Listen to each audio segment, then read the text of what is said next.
Hello all, welcome to the Lunar Sea Spire Cartoon Fan Podcast. This is episode 291, and today we'll be talking about Popularity Conquest from Mao Mao, Heroes of Pure Heart. I'm GC13. And I'm David. So this is the episode where we get to see Mao Mao living in the now. I was very ready to embrace this episode after having finished very, very sadly Steven Universe, and having a very light-hearted cartoon to fill the space has been nice. This was actually a rewatch for me, but the beautiful thing about Mao Mao is it has such high rewatchability. And this episode is especially fascinating for Mao Mao because it acts like an episode that would exist in a series that was ready to self-critique itself or give itself a sort of meta humor episode, like maybe 100 episodes in, but it does it for its 11th episode. And I find that very funny, and it's still kind of timeless. Although there are some very timely jokes in there.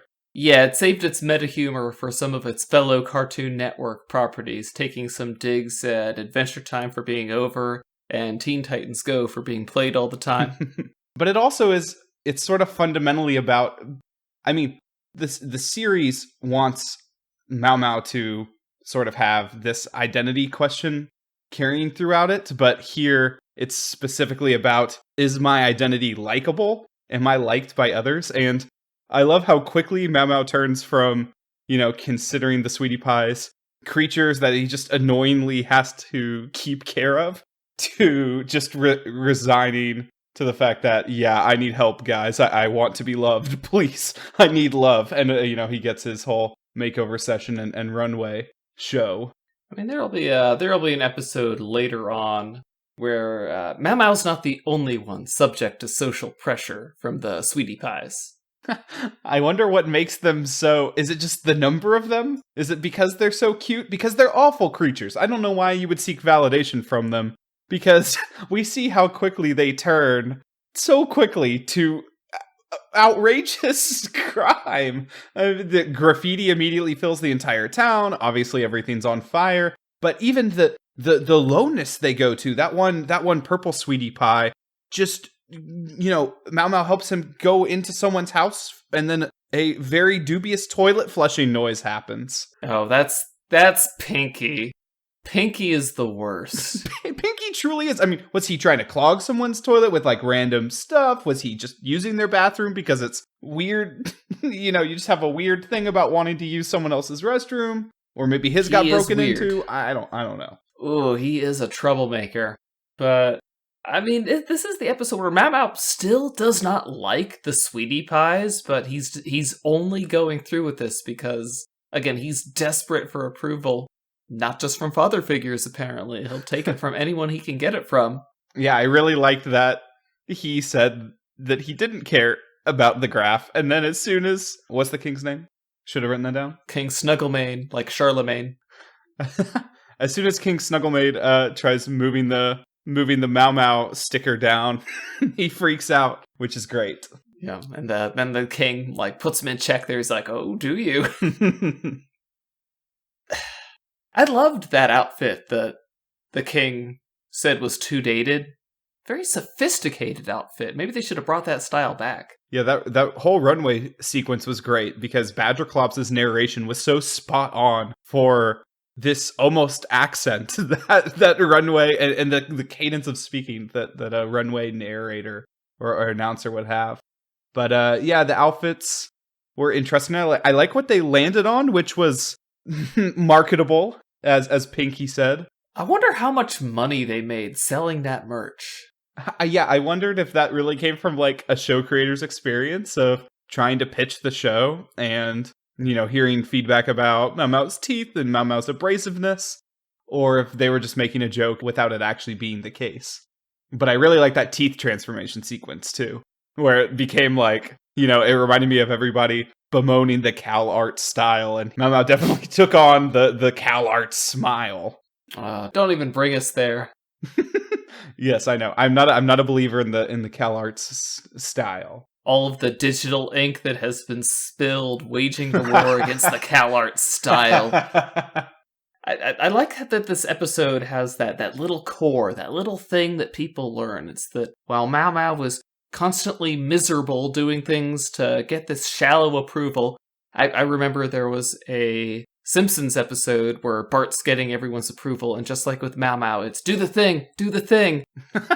Yes, the fact that his catchphrase becomes the only part of his identity that people truly like. Or like, heck, even Radicles had that episode in OKKO. But chasing that approval, and again, feeling miserable the whole time, was causing him to turn away from the people who actually love him for him. And, Adorabat even did the whole I love you Mao Mao like she has from the theme song. It's so cute.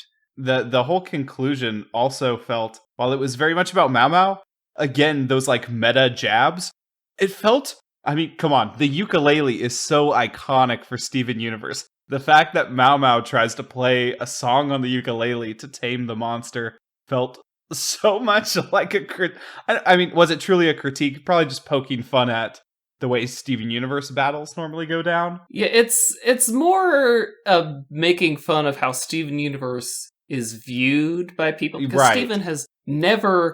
I mean, there was Spinel in the movie where he let her get bored of fighting him, but for the most part, he's never actually been like, oh, hey, a monster, let me get my ukulele and tame the beast through the power of song. Yeah, it's never been that straightforward, except for maybe with Spinel. But I mean, the Spinel situation was its own kind of special. But yeah, I like that they did it, and then I like that immediately Sweetie Pie gets like, blood spurting everywhere. But oh wait, no, it's jelly in the monster's mouth. That was a very Mao Mao touch. Filling, yes. Yeah. I know he's saving our lives, but he doesn't have to be so mean about it. Yeah, and then the way that they kind of like wrap up the episode with Badgerclops again playing on the ukulele with it almost reminded me of Over the Garden Wall with the same like tell me little lies, sort of the same like intro. That there's this like haunting feeling I get whenever people talk about telling themselves lies in songs, and because when it's related to something like tell me that you love me or something, there's just something eerie about it. But, Mao Mao does genuinely have love from Badgerclops and Adorabat, so I'm not sure why Badgerclops would frame it as a lie in his little song, but I guess, they're just lyrics. Lyrics don't mean anything. The lie that Badgerclops was talking about was how Mao Mao was saying that I'm not crying, I just got smoke in my eyes. This was actually the first time when I watched the episode that I really grabbed onto his lyrics, because he does have the bit later in the song where he says, even when the wind blows the smoke away, it still gets in your eyes. I thought it was really, really good, actually. I'm glad that I finally paid attention to the lyrics this time. Yeah, putting me to shame. Also, yeah.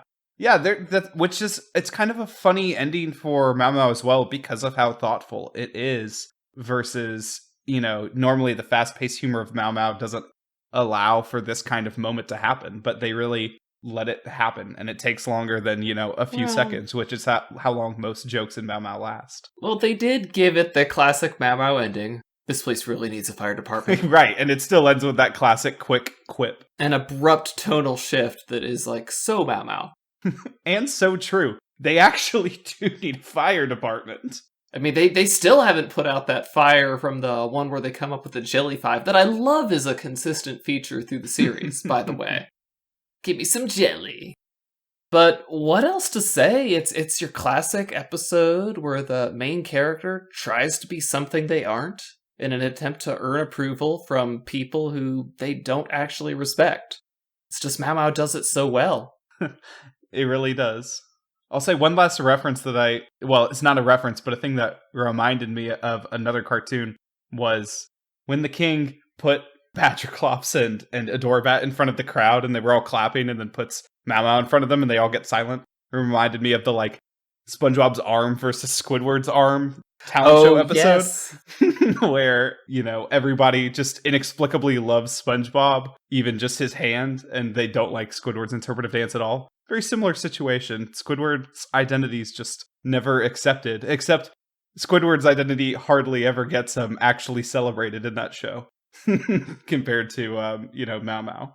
Yeah, Squidward's the one where when you're young, you watch the show and you relate to SpongeBob, but as you get older and older, you relate to Squidward more and more. My talents are underappreciated. I'm not even thinking of that. I'm thinking of being the guy with the annoying neighbor. Yeah. I mean, I guess you mentioning the king again and that scene in particular, just I liked the king's. That wasn't as fun as I thought it would be. Like not even he enjoyed Mao Mao's very angry but anguished response to that. Like I don't know what he expected would happen, but yeah, Mao Mao was like genuinely hurt by that. Yeah, I appreciate that they show that Mao Mao is so genuinely hurt instead of, that it couldn't just be played off as a joke. The king couldn't even get entertainment from it. Poor And thing. the king is not a nice person. No, you know what? Also, his like whole room when he that like back room they used to groom Mao Mao, and they really focused on the ornamentation, all the like super fancy stuff that the king had stashed back there, and all of his personal rings and everything. And I was like, this guy's living way too nice for all of these other, I mean, these sweetie pies have good lives, but, and again, this is always a problem with a monarchy, let's be real, but there's some serious Utter inequality, decadence. I think, happening in this kingdom. The king wasn't looking hot. Now you're mentioning that scene where the king is coming up behind Mao Mao, holding a very uncomfortable naked Mao Mao with the well, you know the expression on the face, you know the one. I like that Mao Mao is also so embarrassed by his nakedness here, which is not the case in the last aired episode of Mao Mao. Oh yes, I love the whole my binoculars were in my belt, which is what I would be saying if I was a total dum-dum. Oh, classic Mao Mao. But yeah, that's those are my thoughts on Popularity Conquest. Yeah, it was a very delightful episode, which is what I say about every Mao Mao episode, but it's a very delightful just continually series, enjoy this show, and I'm going to be very happy to keep talking about it in this post Steven Universe era. I'm not crying. I'm fine. I'm fine. The smoke's just in your eyes. The smoke is just in my eyes. Well, please finish us off with that Badger Clop song playing again. I do hope that it's true that what they told Parker Simmons, the show creator, that the show's new episodes will be coming out in May. Hopefully HBO Max will not disrupt this or anything, because I do want to see more Mao Mao. Yeah, we're left on such a cliffhanger. I mean, Mao Mao has his clothes back. What could happen next? Probably a new adventure. Join us next week, though. Until then, I'm GC13. And I'm David. Don't forget to leave us a review on Apple Podcasts or wherever you listen. Later, everybody. Feed me little lies, as sweet as cakes and pies. When the wind blows the smoke away, it still gets in.